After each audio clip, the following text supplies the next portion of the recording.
Okay, here we go. Hey, YouTube family, this is Halana Black, your freelance writing business expert, coming to you from Da Nang, Vietnam. I help people make a great living with their writing while traveling abroad.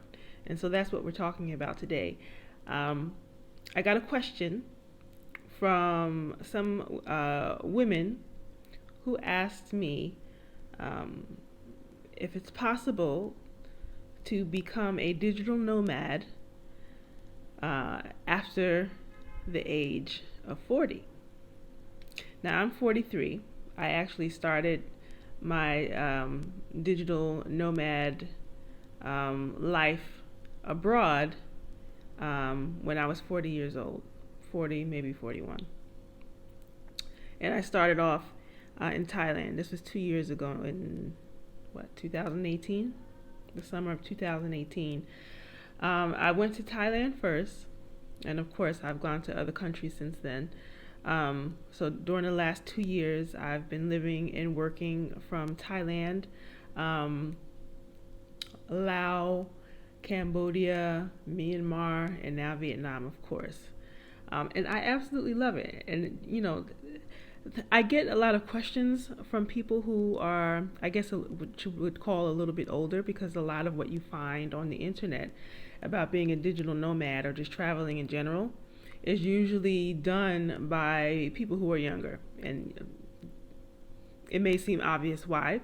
A lot of younger people are more apt to use social media to talk about the things that they do. But there's plenty of people who are 40 and up who are out here like living their best lives, whether they're a digital nomad with a job, or they have a business, or they're retired. Like they're living their best lives. I don't care if you're in your 40s, 50s, 60s, 70s, and up. I've met people out here. Some of them are, they just started on their journeys recently, and then there are others, who've been out here for several years, back and forth between, going back to the States and, living full time in their country of choice. So don't ever let anyone tell you that age will ever be an issue for you, especially in your 40s. Your 40s, if you're in your 40s, you're still young. You still got plenty of life to live. You can start a whole new career in your 40s. And you have another 20, maybe even 30 years to be able to do it. That's a long time. It's a long time. So if you're wondering what a digital nomad is, if this is new language for you, a digital nomad is a person who chooses to live and work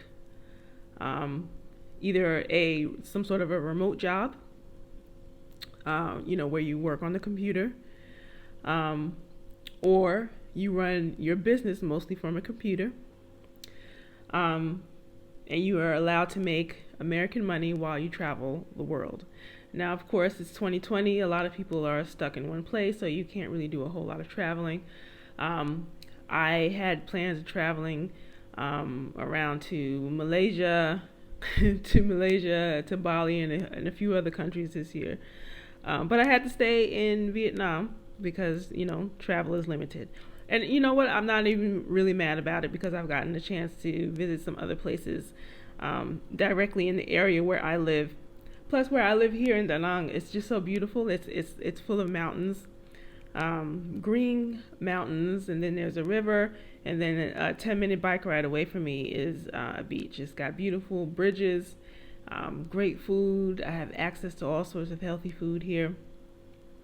Um, and I've really loved Vietnam. I'm packing up now to leave. In another week, I'll be moving to Rwanda in East Africa, which I'm really excited about. Um, but yeah, I'm so glad to be able to get on a plane, to be able to go somewhere. But yeah, it looks like Rwanda will be home for a minute until the world opens up a little bit more to Americans.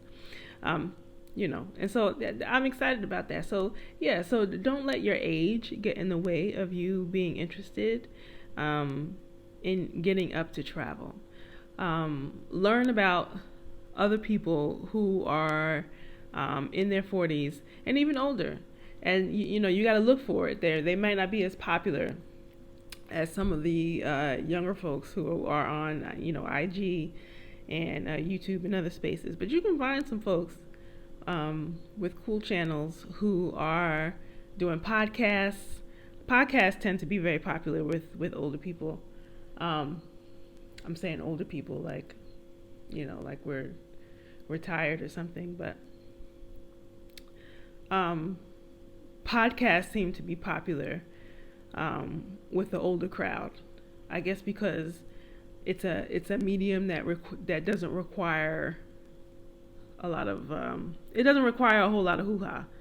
It doesn't require a whole lot of technical equipment. You can do it with a minimal amount of upfront technical expertise, I should say. And you have real conversations with people depending upon what your particular podcast is about. But there are lots of travel podcasts done by older folks that you can find online. I think I'll make a couple of recommendations, and I will put them in the description box so you can check them out. I think I can recommend 3 to 5 different podcasts, or even just maybe YouTube channels or whatever that I can recommend of people who are traveling and making their living while they also travel overseas as a digital nomad. So yes, you can certainly become a digital nomad after 40. You can do it in your 50s, 60s, 70s, and up. I've met all sorts of people out here on the road, and they're wonderful people to be around. So yeah, I started my travel journey permanently when I was 40. Of course, I've done other travel, but this journey is different. Traveling full time is a lot more different than any other type of travel I've done. It's not a vacation, where you go off and you have fun for a week, maybe 2 weeks at the most, and then you come back and then you have to go back to work, or back to running your business at home. It's very, very different to be able to organize your life around a permanent life of travel, and I really wouldn't have it any other way. And I should probably do another video on what my day-to-day is like, because my life is just so relaxed. I create my business activities around the things that I need to be able to be comfortable, instead of just doing business activities to be able to make more money. And what's funny is, now that I use my business as a way to make myself comfortable, I've actually made more money, and it's not even a struggle. Like, I make more money when I understand that the money that I'm making is to help feed the life that I want to live, as opposed to having the business to make the money to pay for living expenses, if that makes sense. So I'm going to stop here. I'm going to stop rambling. If you're interested in learning how to be able to make a living with your writing, I invite you to download my free email series. The link is below in the description box. You can go to digitalwellpublisher.com/freelance, and it will give you 10 steps to starting your own location independent freelance writing business in 2020. So yes, you can totally start a freelance writing business, just like I am doing. You can start a freelance business during the pandemic. It doesn't matter. But now is the time to be able to do it, because there are loads of companies out there that are actually thriving during the pandemic. As the news will tell you something different. But there are a lot of companies out there who need good writers to be able to write content for them, and they pay you well. It's just a matter of learning how to be able to figure out where those companies are, and what those companies need, and how you can position yourself to be able to compete for opportunities to freelance with them. And so that's basically what I teach. So yeah, go ahead to digitalwellpublisher.com/freelance Freelance. I will see you in the next video. Enjoy your day. Peace.